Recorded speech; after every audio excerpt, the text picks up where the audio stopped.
Bonjour et bienvenue à la série En Mouvement. En Mouvement est une série d'entrevues réalisées par l'Institut Malais qui vise à mettre en lumière l'évolution de la culture philanthropique québécoise en tentant de mieux comprendre les enjeux actuels et de promouvoir les solutions imaginées par les acteurs de la bienfaisance et de la philanthropie d'ici.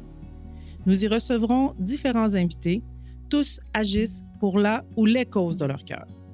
Ils viendront nous partager leur expertise, leurs constats, mais surtout les actions qu'ils mènent au quotidien. Je suis Caroline Richard, directrice générale de l'Institut Malais, et c'est moi qui aurai la chance de m'entretenir avec ces acteurs de changement engagés pour le bien commun et qui, j'en suis certaine, sauront vous inspirer dans vos propres engagements.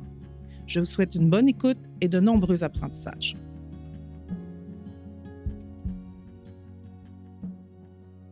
Bonjour et bienvenue à un épisode de En Mouvement. S'il est une forme de don qui a connu une fluctuation rapide au cours de la dernière décennie, c'est bien le don de temps. L'engagement bénévole s'est largement transformé et particulièrement depuis la pandémie.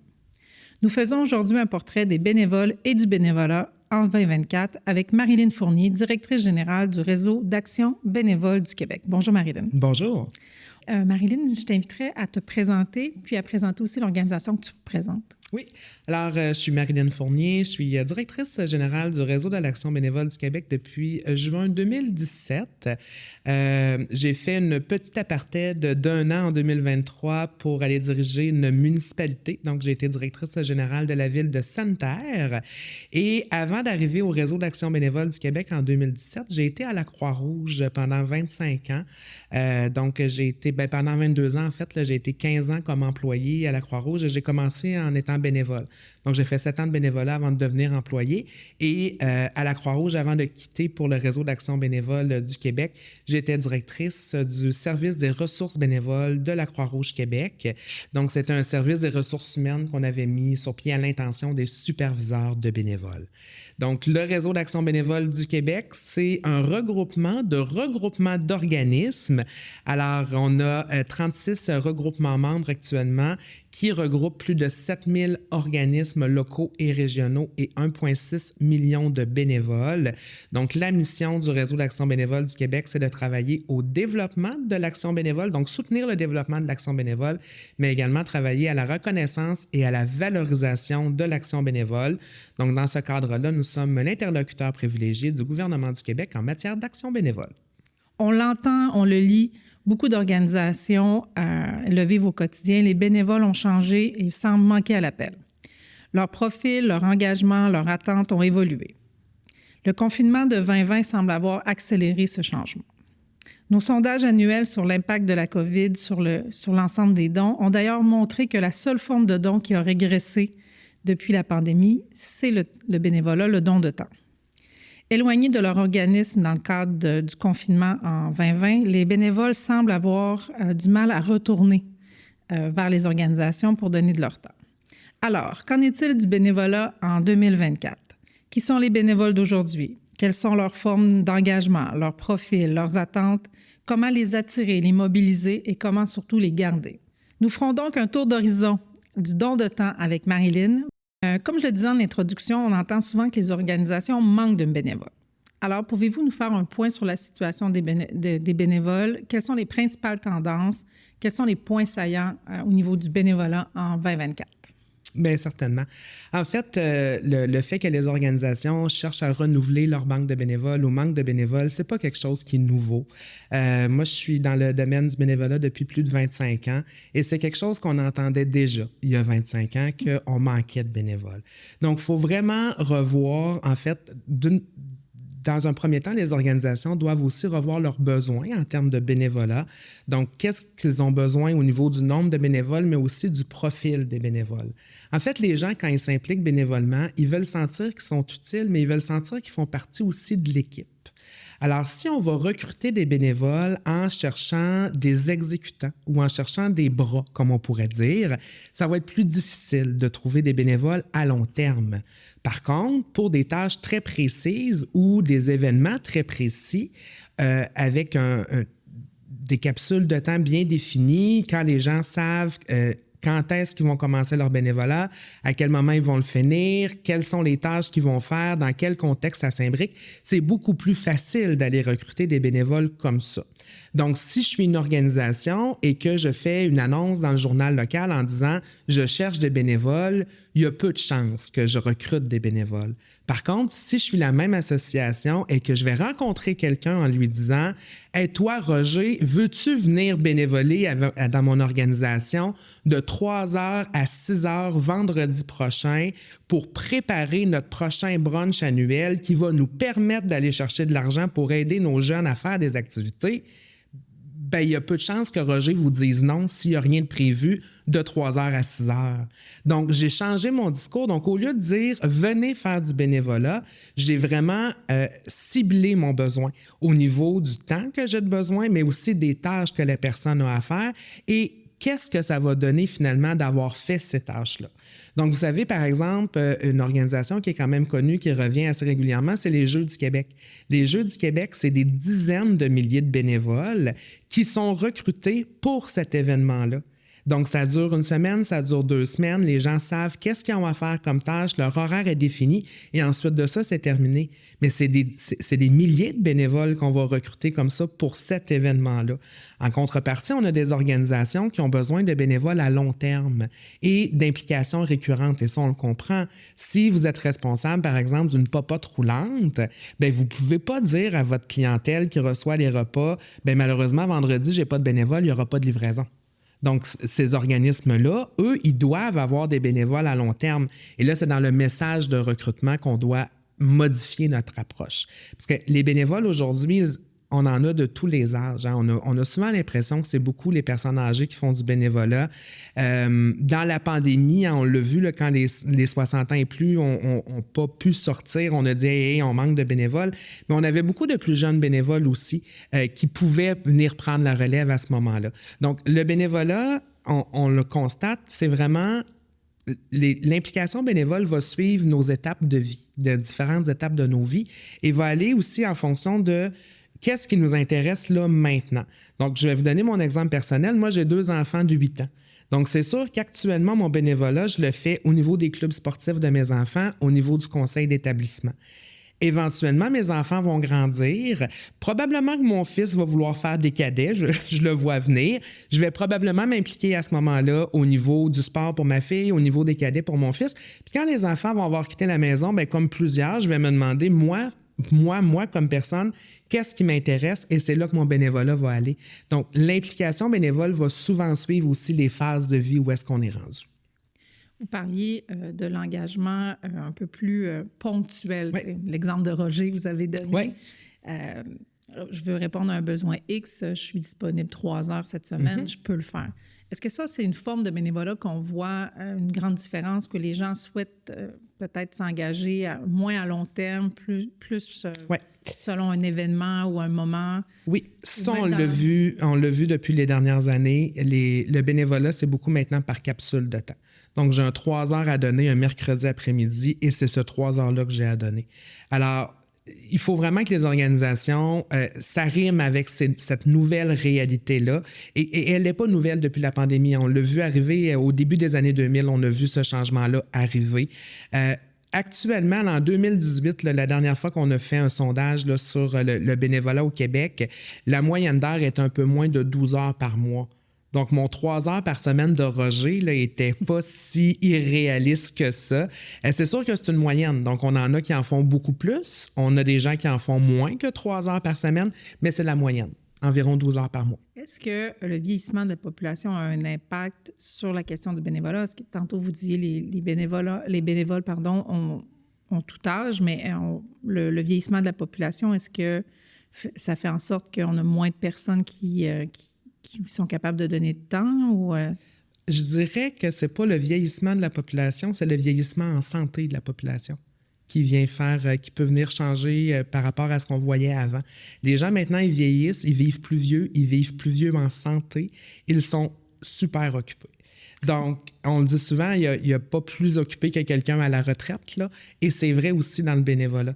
Alors, ce qu'on dit à ce moment-là, c'est aux organisations qui veulent recruter, c'est de dire, bien, attendez pas que la personne soit à la retraite pour aller la chercher parce qu'elle va être aussi occupée que sur son temps de travail.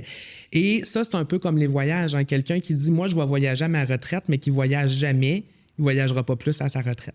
Donc, quelqu'un qui dit, moi, je vais m'impliquer à ma retraite, mais qui ne s'est jamais impliqué avant, il y a peu de chances que tout à coup, ils décident de devenir bénévoles. Fait qu'il faut aller les chercher quand ils ont le goût de devenir bénévoles. Et en fait, il faut aller les chercher, je vais prendre un anglicisme, mais c'est comme les teaser, il faut leur donner le goût. Alors, c'est 3 heures par semaine de Roger qui va faire peut-être en sorte que quand il va prendre sa retraite, il va venir en donner une journée complète à toutes les semaines, finalement, au lieu de juste 3 heures. Donc, c'est vraiment de les amener vers là. Alors, le vieillissement de la population en santé, ce qui a fait en sorte, c'est que nos gens sont encore très occupés. Et on a des gens, des bénévoles de 70 ans qui sont impliqués dans 4, 5 ou 6 organismes différents. Donc, il faut aller faire notre marque pour être capable de les attirer pour venir chez nous. Tantôt, vous parliez des différences de bénévolat auprès des équipes sportives, auprès d'une pas trop lente ou autre. Pouvez-vous nous donner des exemples? Parce que souvent, les gens ne connaissent pas c'est quoi les besoins en bénévolat. C'est quoi les exemples? Qui a besoin? Comment on fait pour devenir bénévole? Le b.a.-ba du... Bien, ça, je trouve ça intéressant, Caroline, ce que tu dis, parce que il y a des gens aussi qui sont bénévoles et qui s'en rendent pas compte, qui sont en train de faire du bénévolat. Ça, j'en ai rencontré plusieurs. Des gens à qui je parle et je dis moi, je suis au réseau d'Action bénévole du Québec, c'est le fun, toi, t'es bénévole. Je suis pas bénévole. Mais t'es pas bénévole. Non, moi, je suis un coach sportif. Ah, t'es un coach de hockey, t'es-tu obligé? Non. T'es-tu payé? Non. T'es bénévole. Ouais, OK, je suis bénévole. Donc, le bénévolat devient quelque part aussi un statut. Puis c'est comme si le mot bénévolat avait perdu ses lettres de noblesse. Hein? Le mot bénévolat, c'est comme vu péjorativement. Les gens préfèrent implication citoyenne, implication sociale, volontariat, mais c'est du bénévolat. Donc, c'est pas payé, c'est pas obligé, c'est du bénévolat. Alors, donc, il y a la question que les gens souvent ne réalisent pas qu'eux-mêmes font du bénévolat. D'ailleurs, sur la question les gens ne réalisent pas qu'ils font du bénévolat, le sondage qu'on a publié dans le cadre du sommet en 2023, c'est une des statistiques qui était le plus marquant sur est-ce que vous vous considérez comme philanthrope. La question du bénévolat, les gens ne considéraient pas soit qu'ils faisaient du bénévolat, soit qu'ils étaient philanthropes parce qu'ils donnaient du temps. Alors, c'est quelque chose d'intéressant. Non, je vous demandais, c'est quoi les secteurs d'engagement de bénévolat? Puis un peu le chemin ou le parcours d'un bénévole, comment on devient bénévole, comment on choisit une organisation, une cause ou un domaine de bénévolat. Donc, un peu... Oui, donc les secteurs d'engagement sont très diversifiés. Celui auquel on pense le plus quand on pense aux bénévoles, c'est toute l'aide à la personne. Tout ce qui est santé, services sociaux, aide aux aînés, aide aux personnes vulnérables. Donc ça, c'est un volet qu'on voit beaucoup. Ce qu'on réalise moins, c'est effectivement tout le sport dont je viens de vous parler, tout l'aspect culturel également. Si vous saviez le nombre de festivals qui ne pourraient pas exister au Québec si ce n'était pas qu'ils ont des bénévoles derrière ce festival-là. Plus de 80% des municipalités au Québec sont considérées comme des petits milieux. Hein? C'est moins de 10 000 habitants. Et dans ces petits milieux-là, s'il n'y a pas de bénévoles, il n'y a pas de vie. C'est aussi simple que ça. Il n'y a pas d'activité, il n'y a pas de dynamisme, mais c'est vraiment sur les bénévoles que l'aspect culturel, l'aspect festival événementiel repose au Québec. Donc, il y a tout l'aspect sport, événements, culture, santé, services sociaux, tout ce qui est mentorat également. Mentorat pour les enfants, mais aussi pour les entrepreneurs. Hein, au réseau, on a la chance d'avoir la Fondation de l'entrepreneurship comme membre chez nous, avec tout leur réseau de mentorat partout à travers le Québec. Donc ça, c'est un autre exemple de bénévolat. Et en fait, ce que je vous dirais, c'est que ça serait étonnant de trouver quelqu'un au Québec qui n'a jamais été en contact avec un bénévole. Souvent sans s'en rendre compte. Mais ça serait fort étonnant que quelqu'un n'a pas été en contact. Et si quelqu'un a le goût de devenir bénévole, bien ça arrive. Hein? Souvent, on dit qu'il faut donner le goût aux gens de devenir bénévole, mais quelqu'un qui aurait le goût de devenir bénévole, pour moi, la meilleure vitrine pour voir les offres en bénévolat, il y a un site Internet qui existe qui s'appelle jebénévole.ca. Donc, le site jebénévole.ca, il est porté par la Fédération des centres d'action bénévole, mais il n'y a pas que les centres d'action bénévole qui vont déposer des offres de bénévolat. Donc, tous les organismes peuvent aller déposer des offres de bénévolat et comme citoyen, bien, si je veux voir qu'est-ce qu'il y a de disponible chez moi, bien, je peux sélectionner ma région, mon secteur d'activité et je vois quels organismes ont besoin de bénévoles actuellement. Sinon, au niveau des municipalités, de façon générale, les services de loisirs ont quand même une bonne idée des organisations qui ont besoin de bénévoles, pas juste au niveau du loisir et du sport. Là, souvent, les services de loisirs dans les communautés ont une bonne idée de ce qui se fait aussi au niveau communautaire, culturel, etc. Donc, eux aussi là, peuvent orienter les gens sur quels sont les besoins en bénévolat là, dans le milieu. C'est assurément pas les opportunités qui manquent de pouvoir donner de son temps. Alors, ça, c'est... Certainement pas. On a vu beaucoup durant la pandémie, on réfère à la période de la pandémie, un bénévolat que je vais appeler de situation de crise ou un bénévolat, tu sais, la situation porte à devoir s'engager. On l'a vu, par exemple, au moment d'inondation, de crise. Comment on qualifie ce bénévolat? Est-ce que c'est des gens qui peuvent après s'engager à plus long terme? Comment on voit le bénévolat en situation, je ne sais pas, de crise ou de... C'est une belle opportunité pour les organismes d'aller chercher ces gens-là pour leur bénévolat régulier. Malheureusement, les organisations qui répondent à des crises, souvent après la crise, vont retourner très rapidement dans leur quotidien et vont peut-être pas nécessairement faire ce travail-là de dire, bon, ben vous avez été bénévole pendant la situation particulière. Vous savez, on a besoin de vous à l'année. Vous pouvez redevenir bénévole maintenant pour tout le temps. Et les organisations n'ont pas nécessairement développé ce réflexe-là, malheureusement. Pour moi, c'est une belle opportunité d'aller recruter d'autres bénévoles. Et pour avoir été impliqué à la Croix-Rouge pendant plusieurs années, la solidarité, c'est souvent quand on a un ennemi commun qu'on va l'avoir. Et là, on pense plus de quelle région on vient, puis c'est quoi nos différentes particularités ou nos tirages de couverture, qu'on pourrait dire. On veut agir pour aider la population face à un ennemi commun. Donc, je pourrais vous donner l'exemple en juin 2023, j'étais à la direction générale du réseau d'action bénévole et j'ai quitté pendant 1 an pour être à la direction générale d'une petite localité où on a vécu des feux de forêt. Et je vous parle d'une municipalité de 2700 habitants. Et c'est la ville de Sainte-Terre, en fait, qui a accueilli la ville de Lebel-sur-Quévillon qui avait été évacuée complètement le 2 juin 2023. Et en dedans de 2 heures, j'avais 100 citoyens à l'aréna de Sainte-Terre qui étaient prêts à venir aider la population de Lebel-sur-Quévillon, organiser le centre d'hébergement, inscrire ces gens-là et tout ça. Et c'est des gens qu'on n'avait pas sollicités. Donc, bon, tout va vite là, dans une petite ville. Donc, les gens savaient que c'était à l'aréna le point de rencontre. Fait qu'on a une centaine de citoyens là, qui, au cours de cette période-là, s'est mobilisés pour venir aider pour les feux de forêt. Donc, maintenant, ce qu'il faut voir, c'est est-ce que les organismes de la ville, par la suite, vont aller rechercher ces gens-là. Certains s'impliquaient déjà dans plusieurs organisations, mais certains ne s'impliquaient pas du tout. Donc, c'est une belle occasion pour les organisations là, d'aller recruter des bénévoles réguliers par le bénévolat spontané qui nous arrive là, lors d'une période de crise. Assurément, l'ennemi commun était clair. Le feu de forêt dans ce cas-ci, était d'ampleur. On a parlé des secteurs, on a parlé des types de bénévolat. Comment convaincre quelqu'un de donner de son temps? Parce que, évidemment, tout le monde a 24 heures dans une journée. Les semaines passent vite. Les engagements professionnels et autres familiaux viennent prendre beaucoup de notre temps. Comment on convainc quelqu'un de devenir bénévole ou de prendre de son temps là, et de l'offrir à une cause? Bien, les dernières études nous démontrent qu'il n'y a rien de mieux que le bouche à oreille. Hein? Ça demeure la même chose. La majorité des bénévoles ont été recrutés par un autre bénévole ou par un employé d'une organisation ou par un bénéficiaire d'une organisation. J'avais une collègue à l'époque qui disait il n'y a rien comme un bénévole heureux pour en attirer un autre, et je crois que c'est vrai.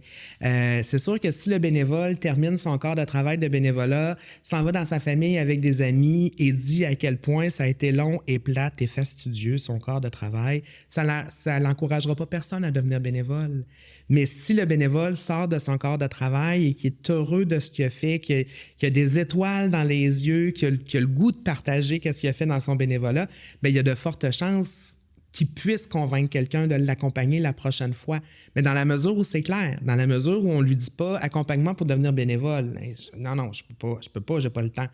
Non, mais accompagne-moi pour devenir bénévole le mardi matin de 10h à midi pour aller préparer les boîtes pour la popote roulante.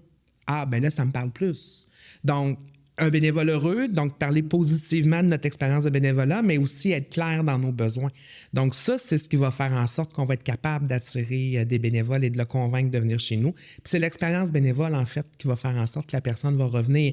Quand je vous parlais tout à l'heure de leur donner le goût, bien, c'est sûr que si la personne vient, qu'elle est reçue comme un chien dans un jeu de quilles et qu'elle a l'impression qu'elle a perdu son temps, elle ne sera pas là l'année prochaine pour venir vous aider.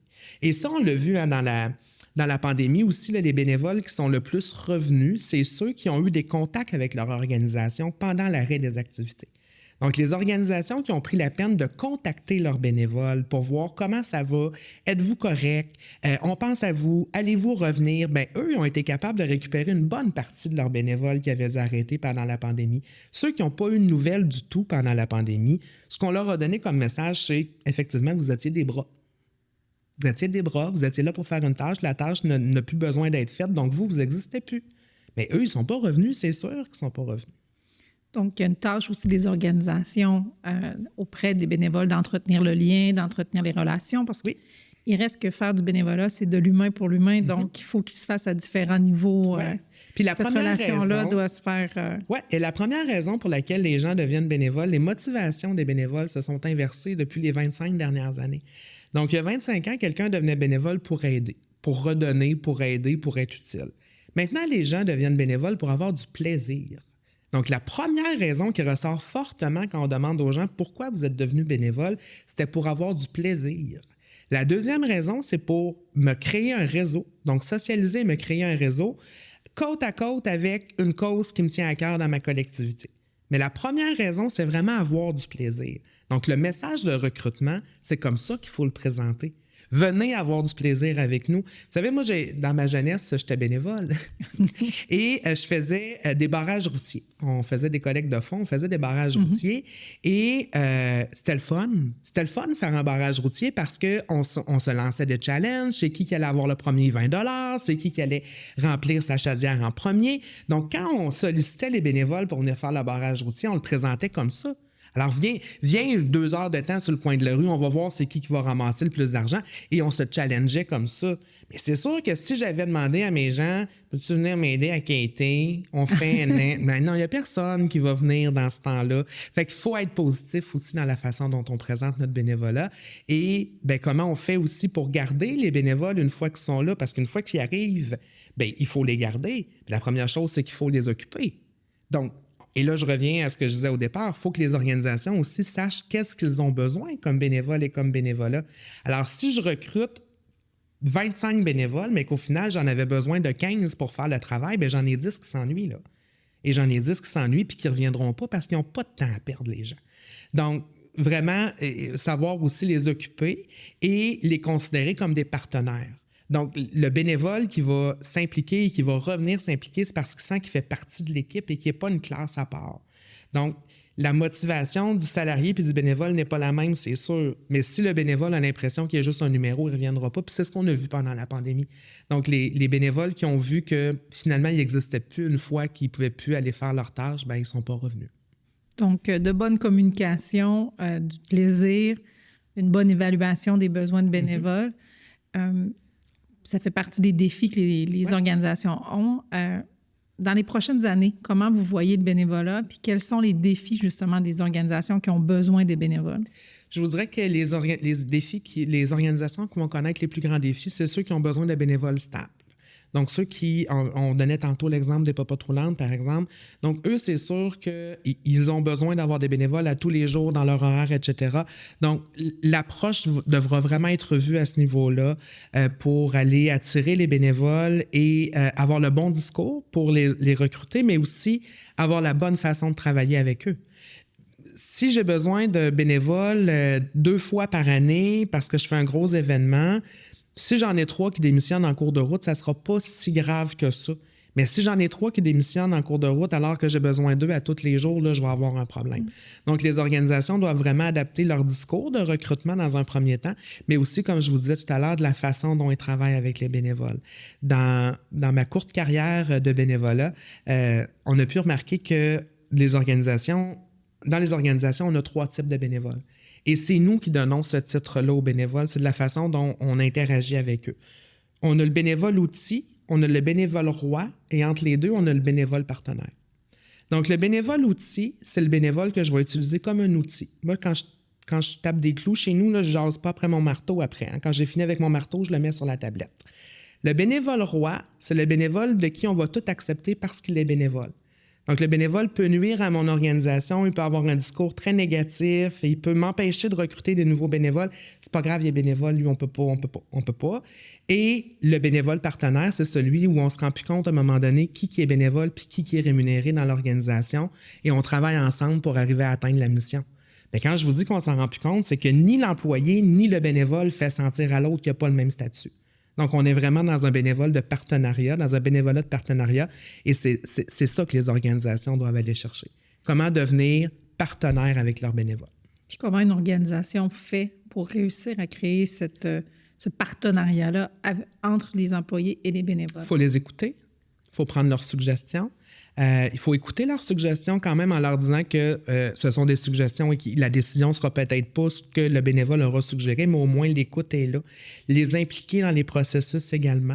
Si vous êtes en train de modifier votre façon d'organiser votre tournoi de hockey annuel qui revient depuis 40 ans, ben parlez-en avec les bénévoles qui sont là depuis quelques années avant de le faire.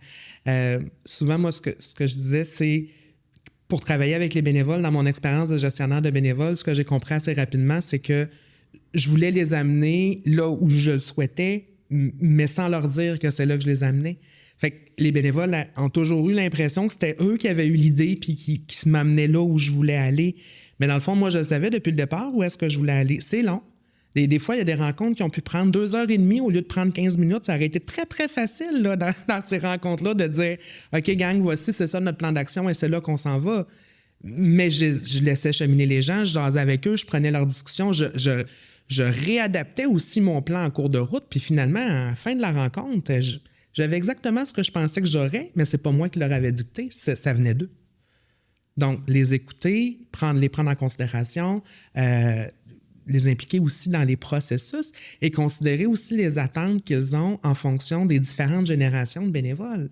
Donc, mon bénévole de 80 ans, qui est en super santé encore, bien, il n'a pas le même profil, les mêmes attentes, les mêmes besoins et les mêmes obstacles dans son bénévolat que mon jeune de 25 ans qui sort de l'école. Donc, il faut que je sois capable de moduler ma façon de travailler avec les bénévoles en fonction aussi des attentes que ces gens-là, ils ont envers leur bénévolat. Donc, vous nous parliez un peu de la différence de communiquer puis des besoins entre une personne de 80 ans ou un jeune qui veut s'engager. Quelles sont les différences, justement, dans l'engagement entre ces générations-là? Qu'est-ce que vous pouvez observer? Bien, en fait, si je repars du haut de la pyramide, là, nos bénévoles les plus âgés actuellement, on retrouve des gens qui ont des valeurs plus traditionnelles. Fait que le don de soi est encore important, contrairement aux plus jeunes peut-être qui vont s'impliquer plus par plaisir, comme on disait tout à l'heure. Donc, on part de là. Alors, le don de soi, c'est des gens qui vont être très disponibles, très fidèles à leurs organisations également. C'est de ça la génération qu'on voit, là, dans le fond, c'est nos boomers là, qui sont devenus beaucoup à la retraite, qui sont bénévoles. C'est des gens qui sont plus scolarisés. Ils ont des attentes un peu plus élevées aussi au niveau des organisations pour être sûr que les organisations savent qu'est-ce qu'ils font, savent où est-ce qu'ils s'en vont. Et le bénévolat devient leur nouveau statut. Hein. Alors moi, j'ai été enseignant toute ma vie. Maintenant, qu'est-ce que je fais? Je suis bénévole. Donc, ça devient un nouveau statut social. Dans le fond, c'est comme la nouvelle façon de se définir peut se faire par le bénévolat. Ensuite de ça, on a les jeunes qui sont plus nos professionnels et qui on est dans la famille aussi. Là. Donc, on est dans le travail, on est dans la famille, on n'a pas de temps à perdre. Ça, c'est sûr qu'il faut que ce soit clair. Il faut qu'on sente, encore là, un peu comme les boomers, là, qu'on sente où est-ce qu'on s'enligne, que l'organisation a sait exactement répondre à mes questions, que je suis bien encadré. C'est pas mon club social. À cet âge-là, là, quand je travaille, je suis quarantaine, cinquantaine, j'ai des enfants qui sont à l'école ou qui sont sur le point de quitter la maison. Mon bénévolat, c'est pas mon club social. Fait que c'est pour aider, je veux me rendre utile, faites-moi pas perdre mon temps. Puis après ça, on a les jeunes qui arrivent, qui sortent de l'école, là, qui commencent à avoir la famille. On a encore beaucoup de gens qui qui vont vouloir avoir des réponses claires à leurs questions. Et là, c'est beaucoup des gens qui vont venir se développer dans notre bénévolat, dans leur bénévolat. Donc là, il faut être capable de leur démontrer qu'est-ce que leur bénévolat va leur apporter pour leur vie qui commence, autant leur vie professionnelle que leur vie familiale. Et c'est des gens qui sont habitués aussi d'être dans l'instantanéité. Hein, là, on est dans la jeune vingtaine, on est né avec les téléphones dans les mains, Internet, on connaît ça. Si tu me donnes une réponse, je vais peut-être aller voir sur Internet, être sûr que c'est vraiment la bonne vraie réponse que tu m'as donnée. Fait que si je te pose une question, réponds-moi pas dans 2 jours. Si vous me répondez dans 2 jours, pour moi, c'est trop tard. Je suis déjà passé à autre chose. Puis si je veux faire du bénévolat, je vais aller le faire ailleurs. Donc là, on est dans l'instantanéité. Donc, le besoin de rapidement avoir des réponses à mes questions, de sentir aussi rapidement qu'est-ce que ça donne, ce que je fais. D'où l'importance du discours de dire qu'on veut recruter un bénévole aujourd'hui, que peu importe la génération, quand est-ce que ça commence, quand est-ce que ça finit, qu'est-ce que j'ai à faire et qu'est-ce que ça va donner. C'est le qu'est-ce que ça va donner qui va venir faire une différence aussi dans je vais venir m'impliquer chez vous ou je ne viendrai pas. Sur le qu'est-ce que ça va donner, je donne souvent l'exemple au niveau de la philanthropie, des campagnes de financement qu'on faisait à l'époque qu'on appelait du mail campaign. Donc, on envoyait plein de lettres à la poste. On avait des bénévoles qui venaient plier des lettres, mettre ça dans les enveloppes. C'était pas ce qu'il y avait de plus palpitant comme bénévolat, là. Mais quand on leur disait que notre objectif de campagne, c'était d'aller chercher 500 000 $ supplémentaires avec cette campagne-là pour acheter des équipements spécialisés en premiers soins pour les événements culturels qu'on couvrait, bien là, ça venait prendre tout son sens. Donc, c'est encore plus important pour tous les bénévoles, mais pour les bénévoles de la nouvelle génération, de donner un sens à leur bénévolat et qu'ils sachent à quoi ça va servir, puis de répondre rapidement. On est vraiment dans l'instantanéité avec eux. Là. Enfin, Marilyn, si vous avez à convaincre quelqu'un d'être bénévole, quels seraient vos meilleurs arguments? Bien, en fait, mon meilleur argument serait que le bénévolat, ça fait du bien. La première réponse que vous me donneriez sûrement, c'est que vous manquez de temps. Ce que je vous dirais, c'est que ça a été prouvé que quand on prend du temps pour faire le bien, donc pour aider les autres, on a moins l'impression de manquer de temps. Donc, plus qu'on donne de notre temps, moins qu'on court après notre temps. Donc, on a moins l'impression de manquer de temps. Et les bienfaits du bénévolat sont divers. Et sur la santé psychologique, ça fait longtemps qu'on le sait, mais sur la santé mentale, sur la santé psychologique, mais sur la santé physique, là, c'est récent. Différentes études qui ont été ressorties là, pour démontrer les bienfaits du bénévolat. Donc, mais ce que je dirais surtout, là, dépendamment de l'âge que vous avez, si vous m'approchez, c'est que si vous faites du bénévolat, vous allez avoir l'âge physique de 5 ans moindre que votre âge réel. Donc, quelqu'un qui fait du bénévolat, quelqu'un de 55 ans ferait du bénévolat. Si on faisait un portrait physique de cette personne-là, normalement, elle aurait l'âge physique de 50 ans. Donc, faire du bénévolat, ça fait du bien, en résumé. Merci beaucoup, Marilyn, de votre temps et nous nous retrouvons pour un autre épisode En Mouvement très bientôt. Merci.